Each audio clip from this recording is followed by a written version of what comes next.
வணக்கம் நேயர்களே. ஸ்ரீ சக்ரா பக்தி சேனல் நேயர்கள் அனைவருக்கும் நமஸ்காரம். இன்னைக்கு பார்த்தீங்கன்னா 25/1/2025 ஜனவரி மாதம் சனிக்கிழமை, தை 12 குரோதி ஆண்டு. வாஸ்து நாள். இன்னைக்கு வீட்டில் எதனா சின்ன ஆல்ட்ரேஷன் ஒர்க்கு, லொட்டு லொசுக்கு எதனா இருந்துச்சுன்னா இன்னைக்கு பண்ணுங்க. இன்னைக்கு பண்ணலாம். வாஸ்து நாள் கடகால் போடுறது கொள்வது அன்றைக்கி போடலாம். ஆனால் அவங்களுக்கெல்லாம் சந்திராஷ்டிரமம் அந்த மாதிரிலாம் இல்லாமல் இருக்கணும். அதை பார்த்துக்கோங்க. நீங்கள் ஏகாதேசி, மாதாந்திர ஏகாதேசி நிறைய பேர் இன்னைக்கு ஒருபோது இருப்பாங்க. இதெல்லாம் எதனால அந்த காலத்தில் வகுத்தாங்க? ஒருபோது இருந்தால் வேற ஒன்றும் கிடையாது. நம்ம உடம்பு சுத்தமாகும். அதுதான் ஒரு நல்ல விஷயம். நீங்கள் ஜீவராசிகளே கவனிச்சு பாருங்கள். ஒரு நாள் சாப்பிடாது. பைரவர் வீட்டில் வளர்க்குறவங்க பார்த்தேன்னா தெரியும்.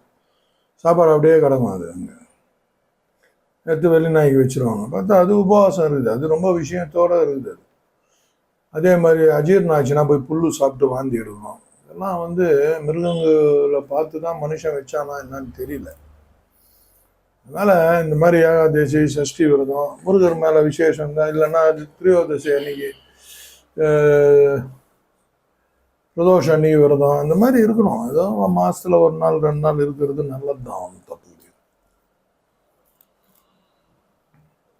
இன்றைய நாள் பார்த்தீங்கன்னா மேஷ ராசிக்கு பார்த்தீங்கன்னா இன்னைக்கு நல்ல செய்திகள் வரும்.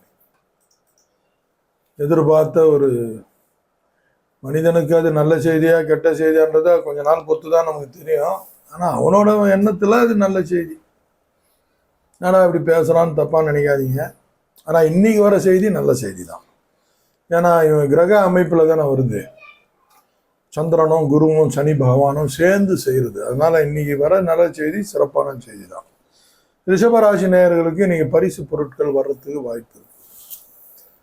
மிதுன ராசி நேயர்களுக்கு இன்னைக்கு பார்த்தீங்கன்னா ஆர்வம் நிறைந்த ஒரு நாள், ஒரு அற்புதமான ஒரு நாள், ஆர்வம் நிறைந்த ஒரு நாள், ஆர்வம் தரக்கூடிய ஒரு நாள் மிதுன ராசி நேயர்களுக்கு பார்த்தீங்கன்னா. கடகராசி நேயர்களுக்கு மேன்மை தரக்கூடிய ஒரு நாள். சிம்ம ராசி நேயர்களுக்கு இன்பம் தரக்கூடிய ஒரு நாள். இன்பம் என்பது எப்பவுமே நான் சொல்லியிருக்கேன், புறம் சார்ந்தது, வெளியிலேருந்து கிடைக்கிறது, கிடைக்கும். கன்னிராசி நேயர்களுக்கு இன்னைக்கு கடினமான ஒரு உழைப்பு இருக்கு. உழைங்க. உழைப்பை பற்றி நான் நிறைய பேசியிருக்கேன், இல்லை பேசுகிறேன். அந்த வாய்ப்பு அமையிறதே பெரிய விஷயங்க. நான்லாம் என் வாழ்க்கையில் 13 வருஷம் சன் டிவி முன்னாடி உட்காந்துருக்கேன். ஒரு வேலையில் ஒரு பைரவர் இருக்கும், 2 பேரும் வீட்டில் எல்லாம் சமைச்சு வச்சுட்டு போயிடுவாங்க. உட்காந்துன்னு இருப்பேன். எப்படி எல்லாம் ஒரு கொடுமை. ஒருத்தனை வேலையே இல்லைன்னா அதோட கொடுமை வேற என்ன இருக்குது? பாவம். என்ன செய்வான் அவன்? எப்படி உலகமே வேலை செஞ்சுன்னு இருக்குது, ஏங்கின்னு இருக்குது. இவன் மட்டும் காலிலேருந்து சாயங்காலம் வரைக்கும் ஒரு வேலையும் இல்லைன்னா எப்படி? அது பாவம். ஆனால் கன்னிராசி நேயர்களுக்கு நீங்க உழைக்கிறதுக்கு உண்டான சந்தோஷமா உழைக்கணும். துலாம் ராசி நேயர்களுக்கு தனம் வரக்கூடிய ஒரு நாள். நான் தனம் சொன்னா இன்னைக்கு கண்டிப்பா பணம் வரும். விருச்சிக ராசி நேயர்களுக்கு இன்னைக்கு வாழறதுக்கு ஒரு அர்த்தம் இன்னைக்கு கடவுள் உங்களுக்கு புரிய வைப்பாரு. தனுசு ராசி நேயர்களுக்கு பாசம் நிறைந்த ஒரு நாள். மனைவி, மகன், சகோதர சகோதரிகள், தாய், இந்த பக்கம் நண்பர்கள், அலுவலகம், எல்லாருமே பாசமாக நடந்துப்பாங்க. பக்தி நிறைந்த நாள். மகர ராசி நேயர்கள் கோயிலுக்கு போயிட்டு வாங்க. வீட்டில் கூப்பிட்டா உடனே வந்துடுவாங்க, போயிட்டு வாங்க. கும்பராசி நேயர்களே, ரொம்ப நாள் ஆச்சு இதை சொல்லி, செலவு தண்டம் கட்டிடாதீங்க. ஃப்ரெண்ட்ஸுங்களுக்கு யாருக்கா டீ வாங்கி கொடுத்து செலவு பண்ணிடுங்க. மீனராசி நேயர்களே, கொஞ்சம் மறக்கக்கூடிய ஒரு நாள். இந்த காலத்தில் அந்த முடிவு போட்டு வச்சுப்பாங்க. திரும்பி பார்த்தா அவங்களுக்கு முடிவை பார்த்தோன்னே ஞாபகம் வரும், என்னத்துக்கு இதை போட்டோம் அப்படின்ட்டு. இப்போ கொஞ்சம் அலாரம் செட் பண்ணிக்கோங்க. கண்டிப்பாக இன்னைக்கு செய்யணும்னு நினச்சிட்டு அதை கரெக்டாக மறந்துட்டு போயிடுங்க. அதனால் இது கரெக்டாக செய்யுங்க. கரணம் பார்த்தீங்கன்னா இன்னைக்கு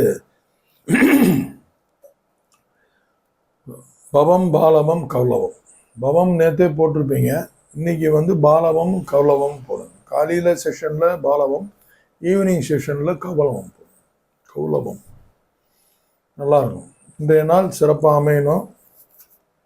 விவாதம் பார்த்தீங்கன்னா இன்னைக்கு அறிவு சார்ந்து வாழ்ந்தோம்னா நம்ம வாழ்க்கை சிறப்பாக இருக்குமா, அல்லது உணர்வு சார்ந்து வாழ்ந்தா வாழ்க்கை சிறப்பாக இருக்கும்? நான் மேலோட்டமாக பார்த்தோன்னு வச்சுக்கோங்களேன், அறிவு சார்ந்து வாழ்கிற வாழ்க்கை தான் கரெக்டாக இருக்கிற மாதிரி தெரியும். அறிவுன்னு இப்போ நீங்கள் சம்பாதிக்கிறதுக்கு கொள்றதுக்கு இதுக்கு தான் அறிவு தேவை. உணர்வு சார்ந்து வாழணும்னா உன்னோட நல் ஒழுக்கத்தில் கட்டமைக்கப்படுகிறது. எனக்கு தெரிஞ்சு உணர்வு தான். அறிவு எங்கே 0 பாயிண்ட்டுக்கு வருதோ அங்கே உணர்வு ஸ்டார்ட் ஆகிடும். ஏன்னா அறிவு தான் துருன்னு இருக்கும். எல்லா இடத்துலையும் முன்னாடி வந்து நிற்கிறது அதுதான் அறிவு தான். பிரில்லியன்சி அதுக்கு தான் ஃபர்ஸ்ட் மார்க்கு ரேங்க். படிக்கிற பசங்க கூட யார் 1 2 3 போடுறாங்க, எப்படி அறிவு சார்ந்து தான் போடுறாங்க. உணர்வு சார்ந்தோ ஒழுக்கம் சார்ந்தோ யாராவது 1 2 3 போடுறாங்களான்னு பார்த்தா இல்லை தான் சொல்லணும். மக்களே, அப்போ நீங்கள் தான் முடிவு பண்ணணும். அறிவு சார்ந்து நமக்கு தேவை ஒரு செக்ஷன், அது உணர்வு சார்ந்து வாழறது 2வது செக்ஷனு. அன்றாட வாழ்க்கைக்கு பொருள் ஈட்டுறதுக்கு நமக்கு அறிவு தேவை தான், நான் இல்லைன்னு சொல்லலை. அதை ஒரு பியாண்ட் தி லிமிட் வச்சுக்கோங்க. உணர்வு சார்ந்த எக்ஸ்பேண்டில் வச்சுக்கோங்க, எல்லாற்றும் வச்சுக்கோங்க. உணர்வு சார்ந்து வாழுது, அறிவை கம்மியாக வச்சுக்கோங்க. ஆனால் நம்ம இப்போ எப்படி வாங்கணும்னா எக்ஸ்பேண்டேஷனில் அறிவு வச்சுக்கோங்க. அறிவு சார்ந்து நிறைய வச்சு உணர்வு சார்ந்து கம்மியாக வச்சுக்கிறோம். இது அப்படியே உல்ட்டா பண்ணி பாருங்க, ரொம்ப சிறப்பாக இருக்கும். இன்றைய நாள் சிறப்பாக அமையணும். இல்லாமல் இறைவனை வேண்டியது.